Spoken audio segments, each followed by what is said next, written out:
হারায় খুঁজি।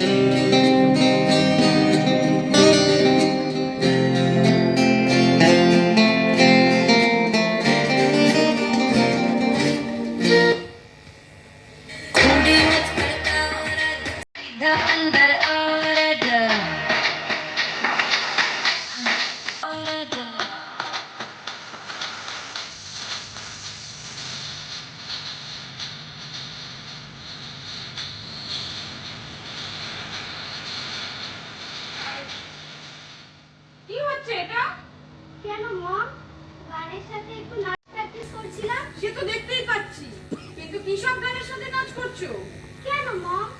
ম্যাডাম তো বলেছে হিন্দি গানের সাথে নাচ করতে, তাহলে শরীর একদম ফিট থাকবে। হিন্দি কেন, বাংলা কোনো গান নেই যার সাথে নাচ করা যায়? না রাখবে শুধু অর্ডারতে। রূপা, রূপা তুমি কিন্তু বড্ড বাড়াবাড়ি করছো। আচ্ছা আচ্ছা, আমরা ছাড়া বাবার বাবার কি আছে বলো তো? আর আর আমার কি আছে বাবা ছাড়া? তাহলে আমরা তোমার কে? কেউ না? আচ্ছা তুমি কেন বুঝতে চাও না? দেখো বাবা মার সাথে বউ ছেলে মেয়ে এতে তুলনা করা চলে না। আর আর তাছাড়া তো এই একটা তো মাত্র মানুষ। কি কি অসুবিধা তোমার? তুমি কেন মানিয়ে নিতে পারছো না? অসুবিধা? অসুবিধা তুমি জীবনেও বুঝবে না। তোমাকে আমি পরিষ্কার ভাবে জানিয়ে দিচ্ছি, তোমার বাবা এখানে এসে পড়ায় আমার প্রাইভেসি নষ্ট হয়ে গেছে। তাই কি বলছো তুমি? ওই একটা অসহায় মানুষ, তার জন্য তোমার প্রাইভেসি নষ্ট হয়ে যাচ্ছে? কি মানে আমি এর তো কোনো অর্থই বুঝে পাচ্ছি না। কোনো অর্থ তোমাকে বুঝতে হবে না, তোমাকে সোজা ভাবে জানাচ্ছি। তোমার বাবাকে তুমি বৃদ্ধাশ্রমে রেখে এসো। রূপা, কি বলছো তুমি? ওনার জন্য আমার মেয়েটা নষ্ট হয়ে যাচ্ছে। তুমি তুমি এটা কি বলছো? আমি তো কিছু মাথায় ঢুকছে যা না। বলছি ঠিকই বলছি। মেয়েটা এখন সব কিছু নিয়ে মুখে শুধু তর্ক করে। আর তার জন্য বাবাকে বৃদ্ধাশ্রমে রেখে আসতে হবে? হ্যাঁ? লোকে কি বলবে? এত বড় বাড়ি, এত গাড়ি, এত ভালো মাইনে পায়, এত ভালো চাকরি করে, তার বাবা আজ বৃদ্ধাশ্রম। শোনো, আমার যা বলবার আমি তোমায় জানিয়ে দিয়েছি। যদি তোমার বুঝতে কোথাও অসুবিধা হয়, তাই আবারও বলছি, এই 2-4 দিনের মধ্যে তোমার বাবাকে বৃদ্ধাশ্রমে রাখার ব্যবস্থা করবে, না হলে রূপা, রূপা শোনো রূপা।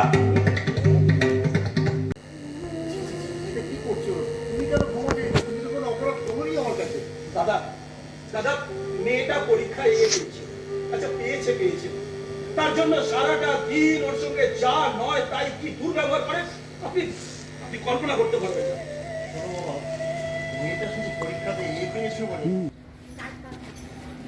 শিল্পী চক্র নাট্য সংস্থার নির্দেশক গৌতম মজুমদার মহাশয়কে দু এক কথা বলার জন্য অনুরোধ করব।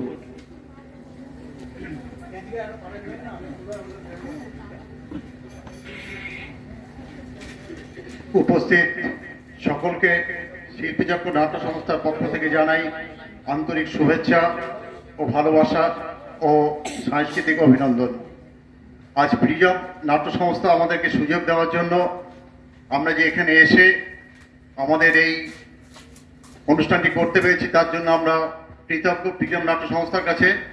ওনারা যে এত কিছু বাধা বিপত্তির মধ্যেও এই অনুষ্ঠানগুলো ধরে রেখেছেন, এর জন্য আমরা সত্যি ওনাদেরকে জানাই আন্তরিক অসংখ্য ধন্যবাদ।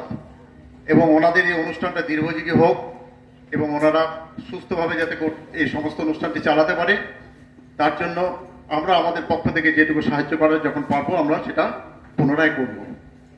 নমস্কার। গতকালের মতো আজকেও রয়েছে সেরা দর্শকের পুরস্কার। আমি নির্দেশক মহাশয়কে হারায় খুঁজি নাটক থেকে একটা প্রশ্ন করতে বলবো।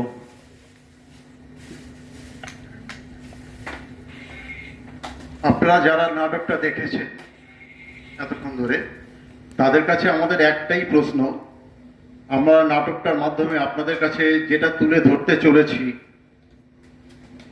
এই অবস্থা বর্তমান সমাজের কেন? আমরা কি একটু এই জিনিসটাকে ফিরে দেখতে পারি না?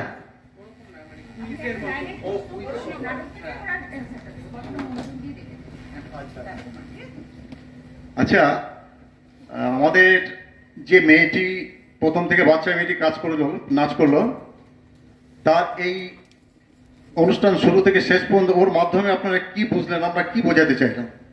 না ওটা না বাড়ির শিক্ষা বাড়ির শিক্ষা অবশ্যই, সেটা তুমি ছোট মানুষ হিসেবে যা উত্তর দিয়েছো অবশ্যই ঠিক। এটা বাড়ির শিক্ষা অবশ্যই প্রয়োজন। অসংখ্য ধন্যবাদ বাবা তোমাকে। তুমি অনেক বড় হও, তোমার এই বুদ্ধি শুদ্ধি বড় হলে পরে আরো ভালো হোক। কথা ভাবিলে জানা জনা উপস্থিত করে আরে ঘরে আলোটা জ্বালিয়ে দিয়ে যাও না। তোমার কাকিমা বললো আমি ঘরটা অন্ধকার করে রেখে চলে গেলে। আরে আমারও তো দরকারি কাগজপত্র থাকতে পারে এই ঘরে নাকি? এই ঋতু, তুমি কি আমার কথা শুনতে পাচ্ছ? এক গাদা ট্যাক্স অফিস মিউনিসিপ্যালিটি সারা মগের মুলুক, আগের বারে ট্যাক্সের কাগজপত্র সব আমার এই ঘরে রয়েছে। এই ঋতু, আরে ঘরের আলোটা জ্বালিয়ে দিয়ে যাও না। আমার তো একটা সহ্যের সীমা আছে নাকি? আমার তো একটা সহ্যের সীমা আছে। আলো বন্ধ কর ঋতু, আলো আলো বন্ধ কর। হাজারটা সূর্য আমাকে গিলে খেতে চাইছে, এই একটা তো আলো আমাকে গিলে খেতে চাইছে। আমার ভয় করছে, আমার ভয় করছে। সূর্যগুলোকে তারা তারা শিগগিরই আমার দু চোখ অন্ধ করে দিয়ে যাবে। সূর্যগুলো সূর্যগুলো বড্ড বেয়ারা তো। ঋতু ঋতু ঋতু ঋতু ঋতু।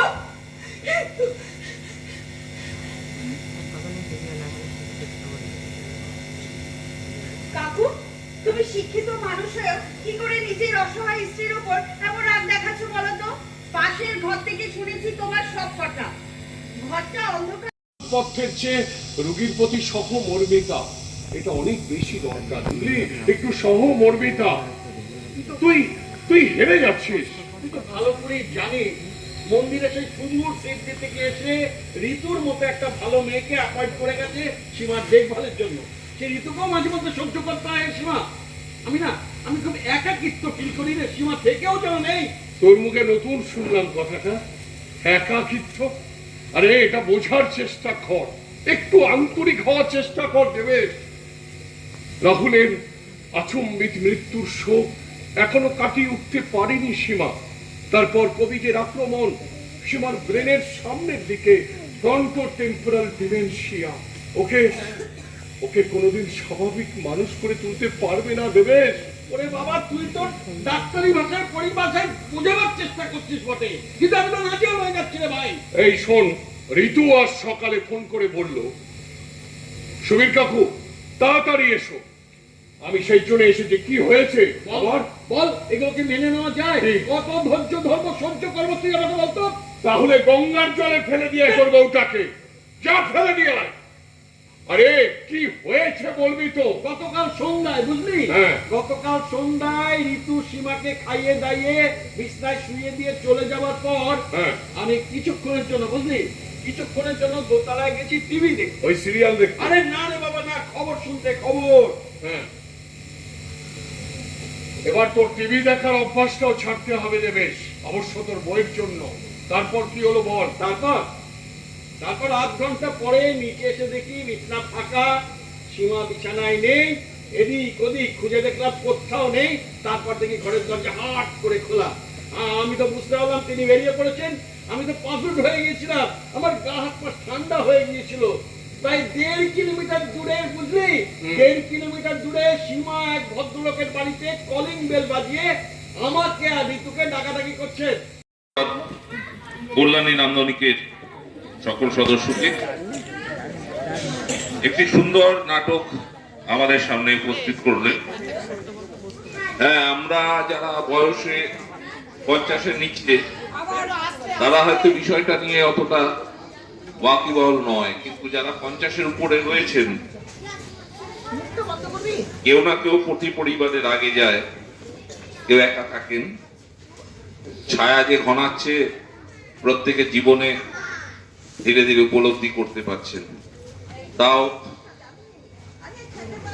শেষ দিন পর্যন্ত একা থাকার চেষ্টা আমাদের প্রতিটা পরিবারে, প্রতিটা সংসারে। সুন্দর একটি নাটক ছায়া ঘনাইছে, আমরা এতক্ষণ দেখলাম। কিছু অসুবিধা থেকে যায় এই নাটকগুলোর ক্ষেত্রে। কি অসুবিধা বলি, এই নাটকগুলো সব নাটক এই অডিটোরিয়ামের জন্য নয়, সব নাটক সবার জন্য নয়। কারণ পাশে একজন কথা বললে এই নাটক ভালো করে শোনা যায় না, এই নাটক শোনার সাথে উপলব্ধি করতে হয়। আবার একবার ধন্যবাদ জানি আমি নান্দনিকের কাজল মহান্তির হাতে, দাদার হাতে রসুলপুর প্রিজম থিয়েটারের পক্ষ থেকে দাদার সামনে মেমেন্টো তুলে দেওয়া হলো। উত্তরীয় দিয়ে সম্বর্ধনা জানাচ্ছেন রসুলপুর প্রিজমের সদস্যা প্রণতি চক্রবর্তী।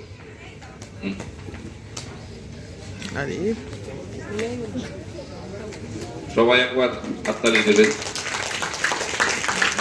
নান্দনিকের সকল সদস্যকে রসুলপুর প্রিজমের পক্ষ থেকে মেডেল প্রদানের মাধ্যমে সম্মান জানানো হচ্ছে।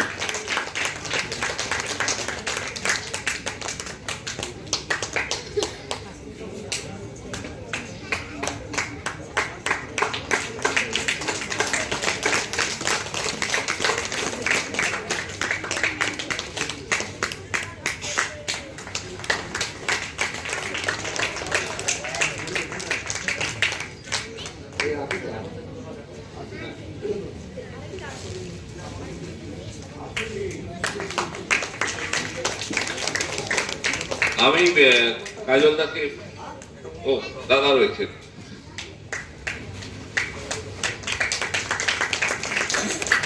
আমি কাজলদাকে সকলের সাথে একবার পরিচয়টা করিয়ে দিন, তারপর বলুন। অভিনয় করেছেন দেবাশিস রায়, সোমা বিশ্বাস, মৌসুমী নাথ, প্রদীপ কুমার দে।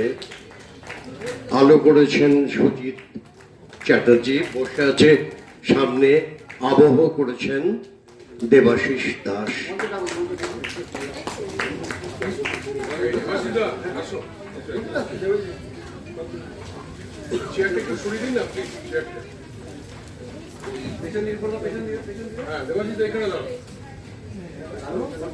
সামনে চলে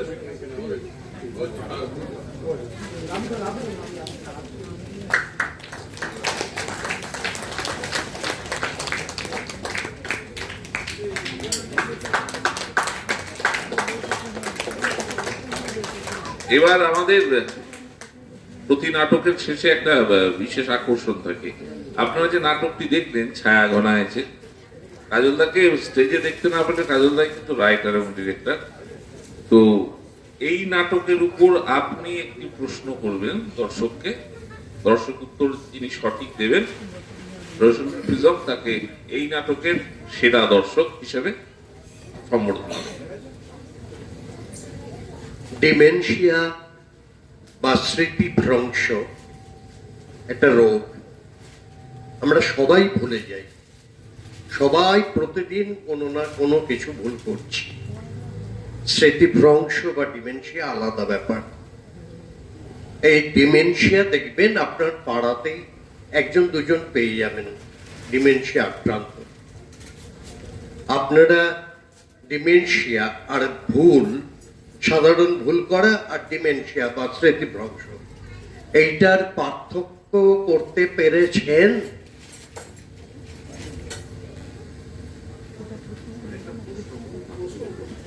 আমার ওই ভুলে যাওয়া আর ডিমেনশিয়ার মধ্যে পার্থক্য, এইটা কে বুঝতে পেরেছেন? একটু হাত তুলে বলবেন, একটু হাত তুলে বলবেন যে কে বুঝতে পেরেছেন যে সাধারণভাবে ভুলে যাওয়া আর ডিমেনশিয়া রোগ, যার কোনো চিকিৎসা নেই, ওষুধ নেই, শুধুমাত্র দেখেছেন মানবিকতা, শুধুমাত্র মানবিকতা, সহমর্মিতা। কে বা বাচ্চা ছেলে ও ওই যে বুঝতে পেরেছে। ম্যাডাম, ম্যাডাম আপনি আসুন, আপনি আসুন। যাও গিয়ে বলো।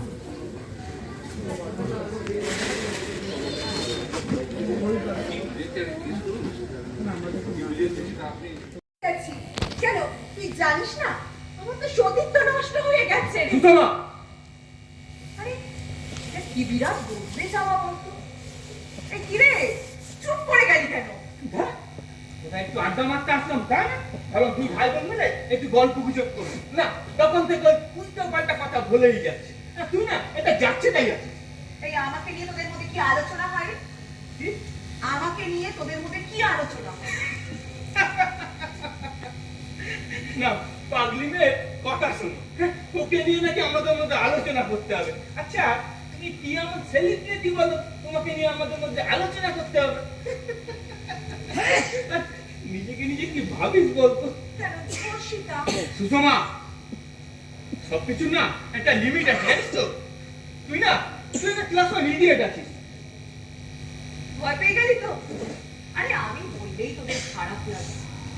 অশ্লীল শোনা। আহা, ওই মেয়েটা রেপ হলো। এই আপনার বোন নিশ্চয়ই। এক কাজ করুন, পুলিশকে না কিছু টাকা খাইয়ে দিন, দেখবেন সরে বাচ্চাগুলোকে ধরা পড়ে যাবে। আহা, দেশটা কি হলো বলুন তো? হাজার রকম সহানুভূতি। এই শোন, তুই কি জন্য এসেছিস বলে ফেল। আরে সেন্টেন্সটা ওখানে দে। জানি তো বলবি যে সুষমা ভুলে যা, it's a game of our life. কি রে, তাই তো? আমি রাখবো না, তোর যা ইচ্ছে তাই বলতে পারিস। আর হ্যাঁ, আমি তো জানি আমি কি, বোধহয় তোর থেকে আমি আমাকে একটু বেশি চিনি। হ্যাঁ, দুটো উদ্দেশ্য নিয়ে তোদের বাড়িতে আসি। নাম্বার 1, আমি এসেছিলাম আমার এই টুনটুনি বোনটার সঙ্গে একটু আড্ডা মারতে। জি, দাদা দাদা ভয়ঙ্কর হয়ে উঠেছে। তুমি জানো, শিরাদের পর থেকে একটা রাতও আমি ঘুমোতে পারি না। দুঃস্বপ্নে হাঁকে হাঁকে উঠি, যন্ত্রণায় চিৎকার করে কাঁদি।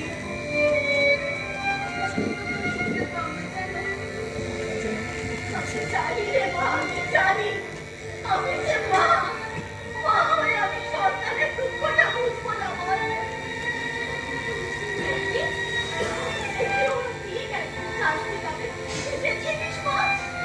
আচ্ছা মা, বলছি এই আজকে নিউজ পেপারটা পড়েছো? না রে। কি আছে ওতে? ধর্ষণ, নার্সকে গণধর্ষণ। সত্যি এই প্রতিদিন না পেপারে ধর্ষণের ছোট ছোট 4-4টে ক্যাপশন। এই দেখো, বিদেশিনী ধর্ষিতা, কলেজের স্টুডেন্টকে ধর্ষণ করলো বম্বে কনস্টেবল। ভাবা যায়, যিনি রক্ষক সেই ভক্ষক। সত্যি সত্যি কি সুন্দর সুমহান ভারতবর্ষের গণতান্ত্রিক ব্যবস্থা। আমার না আমার একদম ঘেন্না ধরে গেছে। ছি ছি, তো তো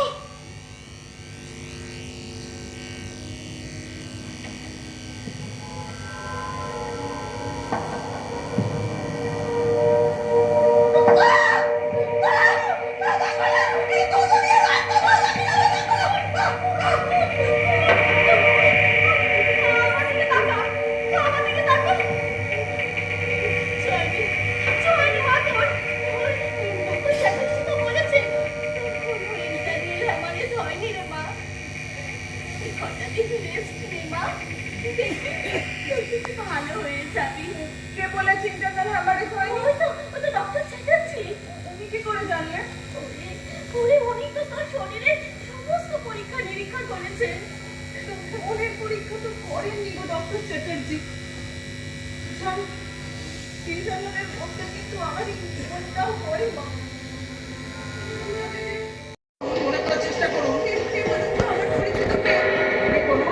কে আমার পরিচিত? আমি যার হাতে একটা কালো দাগ আছে। আমার পরিচিত। আপনার পরিচিত? আমি বিশ্বাস করতাম। আপনারা বিশ্বাস করতেন? কালো দাগ আছে। কালো দাগ আছে। আমাদের পরিচিত। আমরা বিশ্বাস করতাম। কালো দাগ। মনে করুন একটা জরুরের মতো, মনে করুন। বুঝতে পেরেছি নাকি? কে আমাদের পরিচিত? আমাদের পরিচিত, আমরা বিশ্বাস করতাম।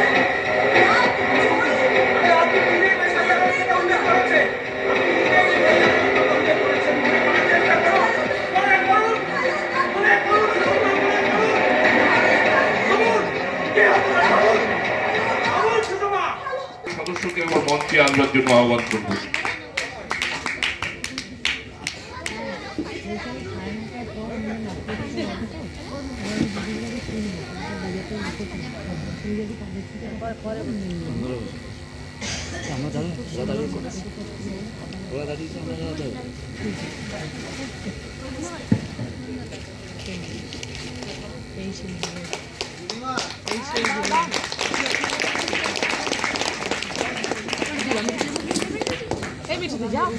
যাও যাও যাও তাড়াতাড়ি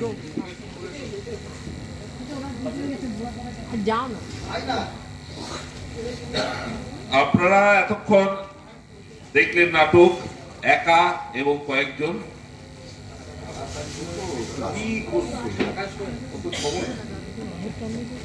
এইখান দিয়ে ওঠ না, এইখান দিয়ে ওঠ। বয়স হয়ে গেছে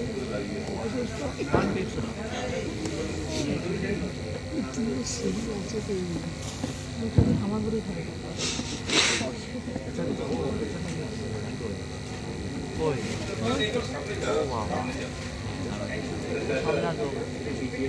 সবাই দাঁড়িয়েছেন সবাই জায়গা নেই আরেকটা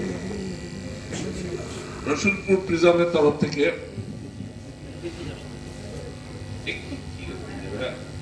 রসুলপুর প্রিজমের তরফ থেকে হানিশার উত্তরসূরির পরিচালক মহাশয়ের হাতে মেমেন্টো তুলে দেওয়া হচ্ছে।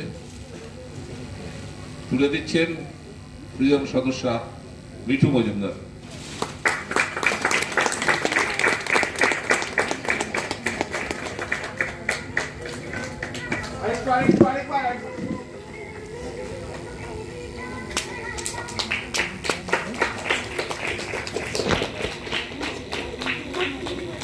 ফুলের বুকে তুলে দিচ্ছেন বিপ্লব চক্রবর্তী মহাশয়।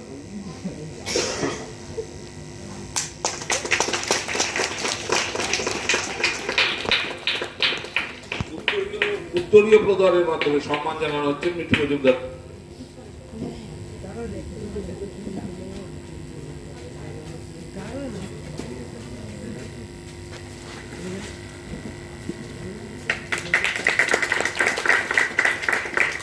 এবার হালিশহর উত্তরসূরি সকল সদস্যকে রসুলপুর প্রিজমের তরফ থেকে মেডেল প্রদানের মাধ্যমে সম্মান জানানো হচ্ছে।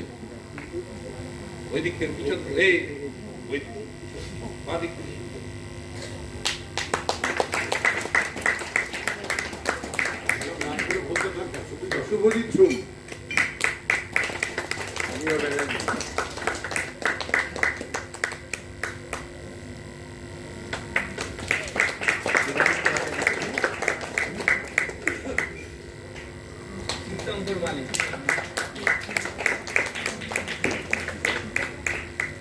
উদীপ্ত ভট্টাচার্য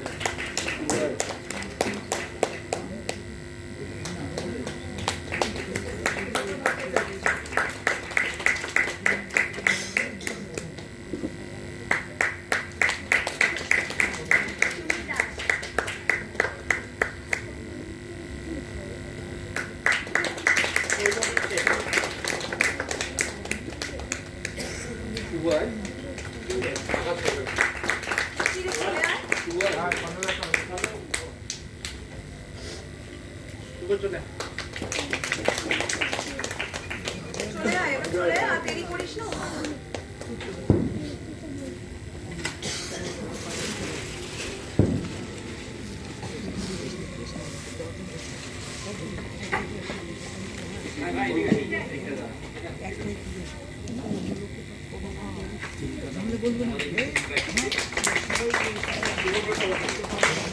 আচ্ছা, আমাদের এর সাথে একটা অনুষ্ঠান থাকে। বিষয়টা হচ্ছে যে সঞ্জয় বাবুর কাছে অনুরোধ, যে নাটকটি হলো একা এবং কয়েকজন, এই নাটকের উপরে একটি প্রশ্ন করবে দর্শকদের কাছে।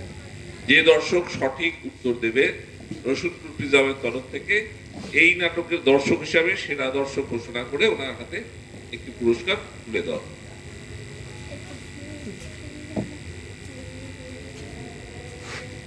ভাই এসে বাড়িতে কি খেতে চেয়েছিল?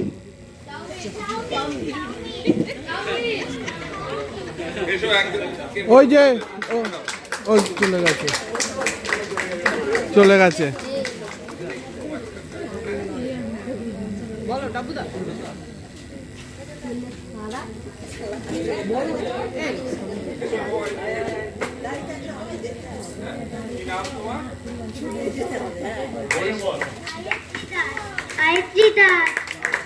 দাস একা এবং কয়েকজন নাটকের সেরা দর্শক মর্যাদা ওনার হাতে তুলে দিলেন। আমরা আবার বলছি, দর্শকের তরফ থেকে, প্রিজমের তরফ থেকে এত সুন্দর নাটক আমরা দুদিনের মধ্যে এত ভালো নাটক দেখিনি, সত্যি সত্যি বলছি। আমরা খুব আপ্লুত এই নাটক। সঞ্জয় দা যদি কিছু বলেন।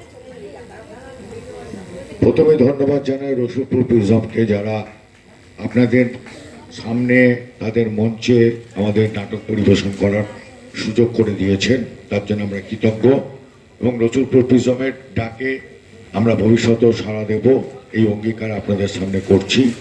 নাটকের মধ্যে দিয়ে কিছু বলার চেষ্টা করেছি, যদি কোথাও কোনো ভুলভ্রান্তি হয় তাহলে আমাদেরকে জানাবেন। আমাদের ফেসবুক পেজ, ইউটিউব পেজ আছে, সেখানে জানাবেন। আপনাদের সমালোচনাই হোক, আমাদের চলার পথের মূল পাথে হোক। ধন্যবাদ, শুভরাত্রি।